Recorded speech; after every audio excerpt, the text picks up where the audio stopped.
OC Mohammadpur থানা। গত পরশু রাতে একজন সংবাদ মাধ্যম কর্মী ভদ্রলোক উনি ছিনতাইয়ের শিকার হন। উনি বাসায় যাওয়ার পথে ওনার হঠাৎ করে প্রস্রাবের চাপ পড়ে, ফলে উনি রাস্তা থেকে একটু অন্ধকারচ্ছন্ন জায়গায় যান, একটু সাইড রাস্তা থেকে একটা গলিতে অন্ধকারচ্ছন্ন জায়গায় যান যে ওনার জরুরি প্রস্রাব করার জন্য। তো ওই জায়গাটা আসলে একটু বেশ অন্ধকার থাকে এবং মাঝে মাঝে দেখা যায় যে খারাপ লোকজন থাকে ওখানে মাঝে মাঝে। তো দুর্ভাগ্যবশত উনি ওখানে ছিনতাইয়ের শিকার হন। ওনার মোবাইল এবং ওনার মানি ব্যাগ কেড়ে নিয়ে যায় ছিনতাইকারীরা। এটা রাত 11টার দিকে ঘটনা। তো তারপরে উনি থানায় এসেছিলেন, থানায় এসে ডিউটি অফিসার রুমে যান কমপ্লেন লেখাইতে। আসলে উনি ওনার প্রত্যাশা মতো সেবা ওনার বক্তব্য অনুযায়ী পান নাই। এটা না পেয়ে উনি আমার কাছে আসেন। আমি চেয়ারেই ছিলাম তখন। আমি ওনার বক্তব্য শুনে ডিউটি অফিসার যাকে ছিল তাকে ডেকে আমি ইনস্ট্রাকশন দিই কী করতে হবে, এবং ওই এলাকার যিনি দায়িত্বপ্রাপ্ত ছিলেন এএসআই আনারুল হক, ওনাকে আমি তার সঙ্গে যোগাযোগ করিয়ে দিই। তো সেই সময় এএসআই আনারুল একজন নির্যাতিতা নারীকে উদ্ধারে ব্যস্ত ছিলেন, যিনি তার স্বামী কর্তৃক অনেক মারপিটের শিকার হয়েছেন। ফলে সেই হাজব্যান্ডকে গ্রেপ্তার করে আনারুল থানায় আসতেছিলেন। তো ওইখানে তার কিছু সময় যাচ্ছিল, আসামি গ্রেপ্তার এবং ভিকটিমকে উদ্ধারে সময় চলে যায়। তো তিনি কাজটা শেষ করে থানায় আসেন। ইতিমধ্যে ভদ্রলোকের সঙ্গে তাকে সংযোগ করে দেওয়া হয়। আনারুল সহ ঘটনাস্থলে তিনি যান। যাওয়ার পরে যেটা আমি জেনেছি, তো আমি পরে ওই দিন 3:30 পর্যন্ত থানায় ছিলাম। তো আমার কাছে উনি ফোনও দেন নাই বা কোনো ফেরতও আসেন নাই। পরে আমি রাত 3:30টার সময় ঘুমোতে যাই। পরে সকালে উঠে দেখি যে উনি ফেসবুকে অনেক লম্বা একটা স্ট্যাটাস লিখেছেন, যেখানে কাঙ্ক্ষিত সেবা না পাওয়ার বিষয়টি উনি উল্লেখ করেছেন। তো আমাদের তাৎক্ষণিকভাবে ওই রাতের বেলা আসামি না পেলেও আমাদের কিন্তু পেশাদার যে টিম তারা কাজে লেগেছিল। উনি খুব সংক্ষেপে 7-8 লাইনের একটা অভিযোগ হাতে লিখে আমাদের দিয়ে গিয়েছিলেন। আমরা এজাহারের জন্য সময় নষ্ট না করে আমরা তাৎক্ষণিকভাবে কাজ শুরু করেছিলাম। তো ওইটুকু তথ্যের ভিত্তিতেই আমাদের টিম দুপুর নাগাদ আপনার 3 জন আসামিকে গ্রেপ্তার করে ফেলে এবং ওনার যে ছিনতাইকৃত মোবাইল এটা উদ্ধার করে ফেলে। পরবর্তীতে ওনাকে ইতিমধ্যে যোগাযোগ করা হয়। উনি এসে থানায় অভিযোগ দেন, আমরা মামলা রেকর্ড করি। তো ব্যাপারটা যেটা হয়েছে যে আমাদের সেবার তো আমরা যে মানের সেবা আশা করি, হয়তো সেই মানের সেবাটা প্রত্যাশার সাথে প্রাপ্তির যে সংযোগ, এটা তো আমাদের জীবনে সবসময় ঘটে না। আমাদের আসলে যা আছে সামর্থ্য আমরা তার মধ্যেই কাজ করার চেষ্টা করি। তো তারপরেও দেখা যায় যে অনেক সময় কাঙ্ক্ষিত সেবাটা দিতে আমরা সক্ষম হই না। এটা অনেক সময় ব্যক্তিগত কিছু আপনার ল্যাপস থাকতে পারে, পেশাদারিত্বের ঘাটতিও থাকতে পারে, আমি অস্বীকার করব না, হতে পারে। তবে উনি আমার বিষয়ে যেটা লিখেছেন সেটা আমার কাছে খুব অদ্ভুত লেগেছে। ওনার সাথে প্রায় 10 মিনিট কথা বলেছি, খুব আন্তরিক পরিবেশে। আমি এখানে বসে, উনি ওখানে বসে কথা বলেছি আমরা, যে আসলে এখানে দুটো পার্ট আছে। কথা আসলে তো সত্য আর অসত্য আর অর্ধসত্য। অর্ধসত্যটা কিন্তু অসত্যের চাইতে ভয়ঙ্কর, কারণ এর মধ্যে সত্যের একটা ফ্লেভার থাকে যেটাকে দেখতে মনে হয় সত্যের মতো। তো আমরা এই জায়গাগুলোতে আমাদের আমরা বিভ্রান্ত হই, অর্ধসত্যে বিভ্রান্ত হই। মিথ্যা কিন্তু বিভ্রান্ত করে না, মিথ্যা খুব দ্রুতই স্বরূপে চলে আসে, কিন্তু অর্ধসত্যটা ভয়ানক জিনিস। তো ওনার যেটা হয়েছে সেটা হলো উনি অর্ধসত্যটা একটু ফেব্রিকেট করে উনি লিখেছেন। কেন লিখেছেন জানি না। সত্যটা হলো এই যে ওনার যে মোবাইলটা ছিনতাই হয়েছিল সেটা কিন্তু দামি মোবাইল না, খুব বাংলাদেশের বিচারে, বাংলাদেশের মানদণ্ডে খুব দামি মোবাইল না। ফলে আমি যদি তর্কের খাতিরে ধরেই নিই যে ওনাকে আমি কটু কথা বলেছি, যদি মনেও হয় যে এটা বলে আমার জায়গাতে যদি বলার কথা না, ধরেও নিই বলেছি, কিন্তু তাতে যুক্তি থাকতে হবে। যে আপনার মোবাইলটা যদি দামি না হয় তাহলে আমি আপনাকে কেন বলবো যে আপনি দামি মোবাইল ফোন ব্যবহার করছেন? যুক্তি আছে কিনা কথার বলেন? বিষয়টা আসলে এই জায়গায় না, সমস্যা হলো যে ওনার সাথে যেহেতু আমি খুব হৃদ্যতাপূর্ণ পরিবেশে কথা বলছিলাম, উনি খুব মন খুলে উনি কথা বলছিলেন আমার সাথে। তো উনি গল্প করতে করতে একসময় বললেন যে ভাই, গত বছর টাউন হল বাজার এলাকা থেকে আমার একটা আইফোন পকেটমার হয়ে যায়, চুরি যায়, তার পকেট থেকে চুরি যায়।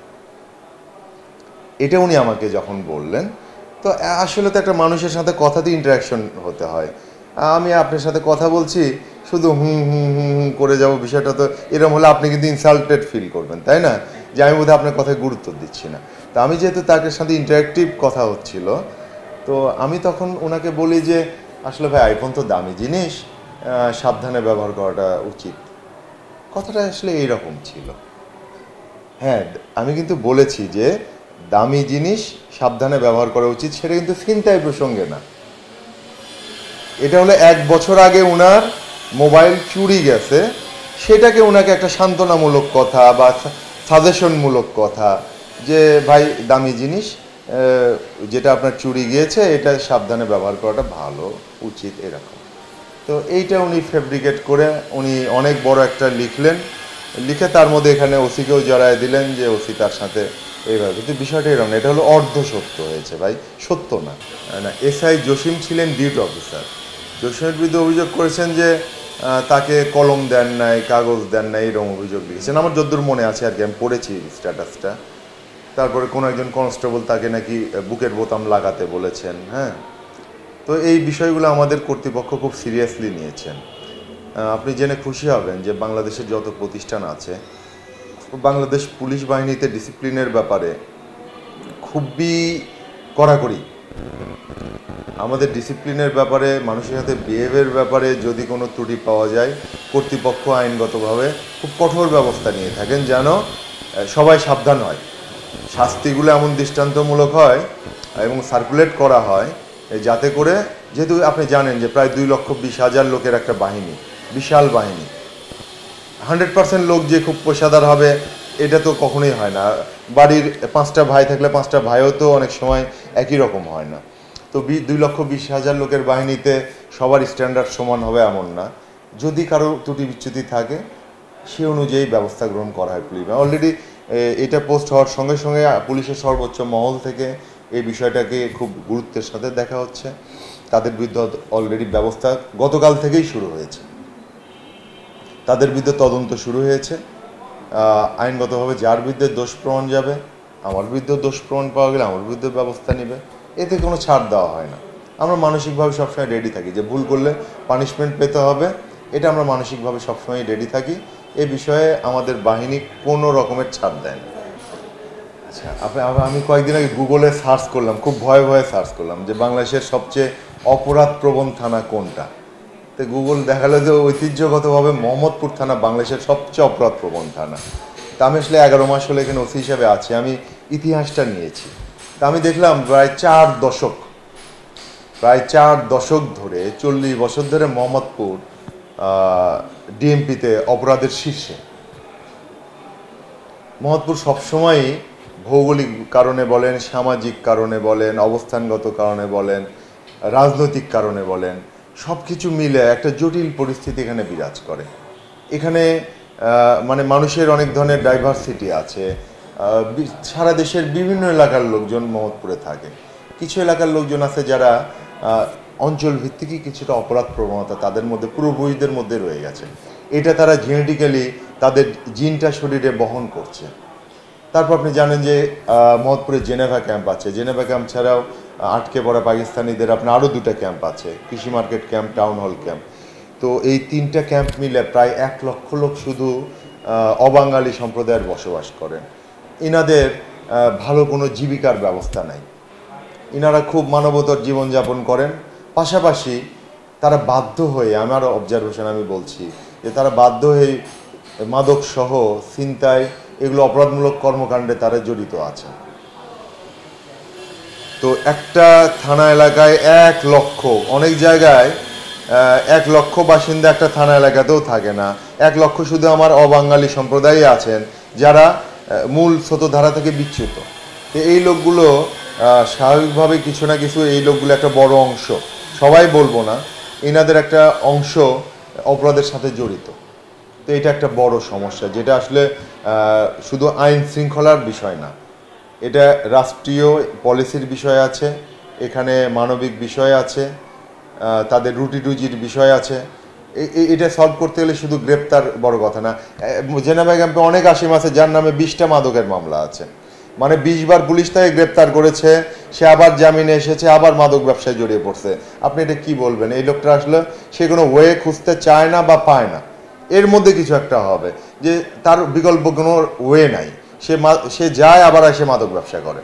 তো এই জেনেভা ক্যাম্পের সিনারিওটা এরকম।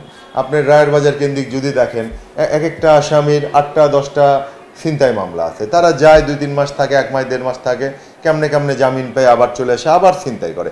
এমন আসামি পেয়েছে যে 3 মাস আগে ছিনতাই করা গেলে হাতে নাতে ধরা পড়ছে, জামিন পেয়ে এসে পরদিন আবার ছিনতাই করতে ধরা পড়ছে, পরের দিন জামিন পাইছে আগের দিন, পরদিন আবার ছিনতাই ধরা পড়ছে। মানে সে হ্যাবিচুয়াল অফেন্ডার, সে পেশাদার অপরাধী।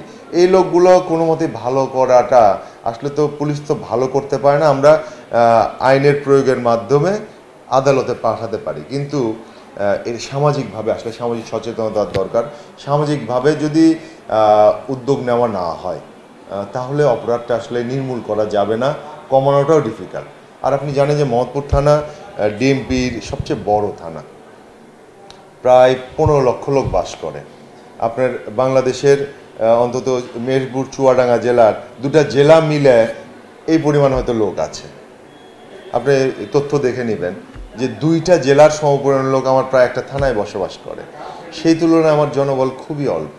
একটা জেলায় 2000-2500 পুলিশ থাকে এক একটা জেলায়, তাহলে 2টা জেলায় 5000 পুলিশ আছে, আমার এখানে 200-র মতো পুলিশ আছে। মানে আমি 200 পুলিশ নিয়ে 15 লক্ষ লোকের সেবা দিচ্ছি। তো স্বাভাবিকভাবে কাঙ্ক্ষিত সেবাটা এখান থেকে দেওয়াটা আসলে দুরূহ। যত বেশি জনবল পাবো আমি ইনশাল্লাহ তত বেশি সেবা দিতে পারবো। আমরা সেবার মানসিকতা নিয়ে কাজ করি, কিন্তু লিমিটেশনস তো আছে। আসলে একটা মানুষ তো 24 ঘন্টা কাজ করতে পারে না, তার তো 6 ঘন্টা ঘুমাইতে দিতে হয়। কিন্তু এখানে কাজের যা ভলিউম, দিন যদি 48 ঘন্টার হতো তাহলে হয়তো সম্ভবত এই জনবল দিয়ে কাজ করার, যে একটা মানুষ যদি 48 ঘন্টা কাজ করতে পারতো মানে একটা দিনে, তো এটা তো আসলে বাস্তবিকে সম্ভব হয় না। তো আমরা এই সীমিত সাধ্যের মধ্যে চেষ্টা করে যাচ্ছি, তারপরেও আমাদের ভুল ত্রুটি থাকতে পারে, আমরা সেগুলো সংশোধন করব। আসলে তো রিফ্লেক্ট না হলে তো বোঝা যায় না। একটা রিফ্লেকশন আসছে, আমরা আমাদের বিচ্যুতিগুলো মেরামতের চেষ্টা করছি, ইনশাল্লাহ আমরা আরও ভালো সার্ভিস দেবো। আমরা মনোবল হারাই না, আমাদের ভুল আমরা শুধরে আবার জনগণকে সেবা